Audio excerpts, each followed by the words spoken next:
Di beberapa pertemuan saya dengan mahasiswa, saya cukup sering ditanya, apa sih keuntungan mengikuti organisasi dan organisasi apa yang sekiranya cocok untuk mahasiswa. Nah, di video kali ini saya mau membahas seputar organisasi di lingkup kampus, cuy. Untuk itu, terus tonton video ini.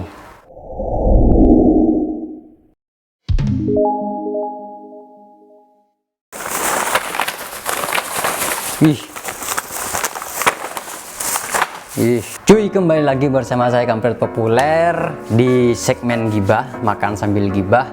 Nah, seperti yang sudah saya sampaikan di intro barusan, bahwasanya saya mau bahas organisasi di lingkup kampus dan tentunya sambil makan, cuy. Ini di toko-toko kelontong banyak yang jualan, cuy. Udah carinya ini. Harganya 2000 sekarang. Kalau saya disuruh ngisi materi tentang organisasi yang di sebuah organisasi gitu, cuy, saya tuh selalu ngomong seperti ini kepada audiens. Kuliah sambil mengikuti organisasi itu sebenarnya dia itu menyelam sambil meminumnya, cuy. Jadi dia itu tidak hanya mendapatkan ilmu di bangku kuliah, tapi juga bakal mendapatkan pengalaman di organisasi. Jadi dia akan mendapatkan dua hal, cuy, yang tidak mungkin didapatkan oleh mahasiswa yang tidak mengikuti organisasi seperti itu. Jadi tidak akan rugi kita kalau kita mengikuti organisasi gitu loh. Walaupun banyak tenaga dan uang mungkin yang akan dikorbankan, tapi pengalaman itu lebih berharga daripada uang dan tenaga yang sudah kita berikan ke organisasi. Hampir di semua universitas di Indonesia atau bahkan di luar negeri juga ada kali ya, itu terdapat yang namanya organisasi kemahasiswaan.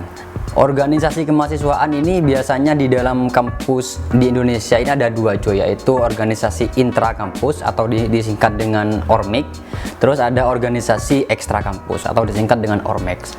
Nah, dua-duanya ini berada di lingkup kampus, cuy. Cuma bedanya ini ada yang legal, ada yang tidak legal gitu, cuy. Nah, sekarang apa sih yang dinamakan organisasi intrakampus dan apa sih yang dinamakan dengan organisasi ekstra kampus gitu kan?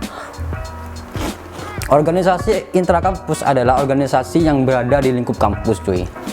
Nah, dia itu emang berada di bawah naungannya kampus. Jadi secara payung hukum dia itu sudah punya hukum gitu, cuy, yaitu dilindungi oleh kampus gitu loh. Jadi statusnya secara de facto dan de jure organisasi intrakampus ini jelas naungannya, cuy, yaitu di bawah naungan kampus. Dan biasanya organisasi intrakampus itu seluruh kegiatannya harus sepengetahuan bidang kemahasiswaan, cuy. Jadi di semua universitas itu ada yang namanya wakil dekan atau wakil rektor gitu yang memang mengurusi organisasi-organisasi yang ada di internal kampus gitu, cuy. Dan semua kegiatannya itu murni dibiayai oleh kampus, cuy. Makanya kan itu kan di bawah naungannya kampus, jadi proses pembiayaannya pun dari kampus. Nah, biasanya proses pembiayaannya itu disalurkan melalui dana DIPA biasanya kayak gitu kalau di internal kampus. Kenapa kampus mau membiayai organisasi intrakampus? Ya karena mahasiswanya bayar, cuy.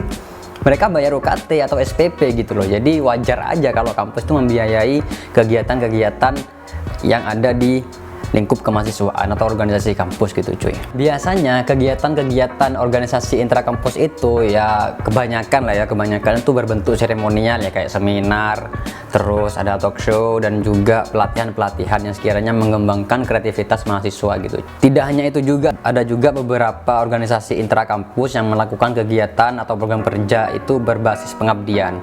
Cuma di sini minim sekali, cuy, organisasi yang memiliki program kerja pengabdian, karena mungkin kalau program kerjanya kayak gitu, kalau dibikin konten kurang menarik kali ya. Padahal hal yang demikian gitu, cuy, yang bernuansa pengabdian gitu, yang manfaatnya langsung terasa oleh masyarakat sekitar, kan eman gitu loh kalau ada kampus yang megah, terus penduduk di sekitarnya tidak kecipratan atau tidak mendapatkan percikan ilmu pengetahuan dari adanya kampus megah itu gitu, cuy. Jadi alangkah baiknya jika program kerja di organisasi intrakampus itu lebih banyak memfokuskan kepada yang bernuansa pengabdian seperti itu, cuy. Biasanya kalau organisasi-organisasi di internal kampus itu dikenal dengan sebutan kayak BEM gitu kan, Badan Eksekutif Mahasiswa, terus ada DPM, Dewan Perwakilan Mahasiswa, dan juga ada HMP atau HMJ, Himpunan Mahasiswa Prodi atau jurusan, dan juga ada UKM, cuy, Unit Kegiatan Mahasiswa. Nah, biasanya itu yang UKM itu yang menjadi banyak pilihan mahasiswa karena di situ banyak kegiatan-kegiatan yang mendorong soft skill atau skill mahasiswa ya, kayak salah satu contohnya ada bidang kesenian, olahraga, dan seterusnya kayak gitu cuy. Nah, selanjutnya ada organisasi ekstra kampus. Nah, ini berbeda dengan organisasi intra kampus ya. Yang organisasi ekstra kampus ini adalah organisasi yang di luar kampus cuy. Jadi dia tuh kayak organisasi yang independen gitu loh, tidak punya korelasi sama kampus, tapi pengaruhnya ada cuy di kampus gitu loh. Organisasi ekstra kampus ini kan, organisasi ekstra kampus ini orang-orang itu banyak menyebutkan dengan singkatan ORMEK gitu kan. Secara de facto dia itu memang berada di lingkungan kampus, tapi secara de jure dia memang tidak ada keterikatan sama kampus. Jadi dia itu nggak punya payung hukum sama kampus gitu loh cuy. Cuma dia tuh berkeliaran di kampus gitu, ada di dalam kampus, walaupun tidak, ya manusianya ada di dalam kampus sih, karena orang-orangnya itu kebanyakan mahasiswa gitu, dan memang harus mahasiswa, namanya kan organisasi ekstra kampus mahasiswa kayak gitu cuy. Adapun sumber pendanaan dari organisasi ekstra kampus ini berbeda dengan yang intra kampus cuy. Kalau intra kampus itu kan semuanya ditanggung tuh sama kampus. Nah, kalau yang ekstra ini dia itu nyari sendiri gitu loh. Makanya saya sering melihat itu kadang-kadang di lampu merah gitu cuy, dia tuh melakukan banyak aksi-aksi sosial. Kalau ada gempa ataupun bencana alam, dia tuh kayak galang dana gitu loh ya, karena emang dia tuh nggak punya akses untuk dapat dana dari lembaga kampus gitu loh. Jadi dia tuh mencari dananya independen, entah dari mana, ada yang sumbangan ataupun dari, terserah lah pokoknya ada duit gitu loh cuy. Nah, itu yang saya ketahui sumber pendanaan dari organisasi ekstra kampus cuy. Nah, jika kalian tahu dari mana sumber pendanaan ekstra kampus, kalian bisa tulis di kolom komentar ya. Sebenarnya banyak sih sumbernya, cuma saya nggak bisa menyebutkan gitu loh cuy. Organisasi ekstra kampus ini cuy, itu hampir ada di seluruh universitas yang ada di Indonesia gitu loh. Semuanya pasti ada itu cuy. Nah, biasanya itu dia akan menampakkan tindak tanduknya, dia akan menampakkan taringnya saat menjelang pengenalan kehidupan kampus atau yang dikenal dengan ospek. Nah, disitulah dia akan bergerilya cuy, mencari kader-kader untuk melanjutkan estafet organisasinya. Nah, makanya seringkali gitu kan banyak organisasi yang kadang bergerak melampaui batas gitu kan, sehingga organisasi ekstra kampus ini kan dilarang masuk kampus cuy. Jadi dia tuh tidak boleh membawa simbol-simbol, bendera dan lain sebagainya ke dalam internal kampus gitu loh, nggak boleh gitu kan, sesuai dengan peraturan menteri gitu. Tapi kalau sudah masa-masa ospek gitu kan, pengenalan kehidupan kampus bagi mahasiswa baru, nah dia tuh sudah kemana-mana cuy untuk mencari kader gitu loh. Nah, biasanya organisasi eksternal kampus ini dikenal dengan sebutan kayak ya HMI, PMII, GMNI, terus GMKI, terus ada lagi Karang Taruna, PKB, PKS, dan P3K. Oh, itu berlebihan ya. Tapi itu di eksternal kampus kan, di luar kampus kan? Ya, tapi bukan mahasiswa kan? Oh iya ya. Tapi di luar kan? Iya. Itu berlebihan yang terakhir cuy. Ya kayak gitu-gitulah cuy. Walaupun dia berada di luar kampus, tapi pengaruhnya itu ada di dalam kampus gitu loh cuy. Apalagi pas menjelang pemilihan, entah itu presiden mahasiswa ataupun baik tingkat universitas maupun tingkat fakultas dan sebagainya. Dia tuh punya pengaruh, punya power gitu loh cuy. Ya kayak di Indonesia gitu loh ya, jadi ya kebanyakan yang dicalonkan itu harus dari partai untuk menjadi presiden gitu kan. Sama kayak di kampus-kampus itu ya, kebanyakan yang dicalonkan tuh kader salah satu ormek yang ada di luar kampus gitu cuy. Aku nggak tahu kenapa mereka itu harus mencalonkan ya, karena ya untuk apa ya, nggak tahu lah, saya nggak mau mengomentari. Mungkin nanti akan saya bikin video selanjutnya gitu khusus pengaruh ormek di internal kampus ini cuy. Selain itu cuy, di organisasi eksternal kampus juga ada yang namanya organda atau organisasi daerah gitu cuy.